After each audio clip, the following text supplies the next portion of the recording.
আসসালামু আলাইকুম। আমি মশিউর রহমান। আমি ইন্ডাস্ট্রিয়াল সুইং মেশিন টেকনিশিয়ান।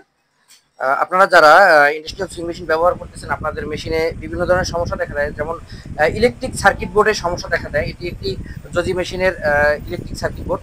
এই সার্কিট বোর্ডগুলোতে বিভিন্ন কারণে সমস্যা দেখা দেয়, ইরর কোড আসে। যে ইরর কোডগুলোর সমাধান একজন টেকনিশিয়ান ছাড়া কারোরই দেওয়া সম্ভব না। যদি আপনাদের মেশিনের সমস্যা হয়ে থাকে, তাহলে আমার সাথে যোগাযোগ করতে পারেন। আমি আপনাদের মেশিনটি সমাধানের চেষ্টা করব ইনশাল্লাহ। ভিডিওর নিচে যে নাম্বারটি আছে সেই নাম্বারে যোগাযোগ করতে পারেন। এই নাম্বারে যোগাযোগ করলেই আমাকে পাবেন। পিরোজপুর, ঝালকাঠি এবং বাগেরহাট এই ৩ জেলায় আমি সরাসরি গিয়ে কাজ করি, এবং অন্যান্য জায়গায় যদি আপনার বোর্ডে সমস্যা হয়ে থাকে তাহলে বোর্ডটি পাঠাতে হবে আমাদের ঠিকানায়। আমাদের ঠিকানা হচ্ছে পিরোজপুর সদর, স্মার্ট সুইং মেশিন। এবং আমার ফোন নাম্বার দিয়ে পাঠিয়ে দিতে পারবেন, এবং আমার সাথে যোগাযোগ করে পাঠিয়ে দিতে পারবেন। এবং খুব স্বল্প মূল্যে ইনশাল্লাহ আমি সমাধান দিব।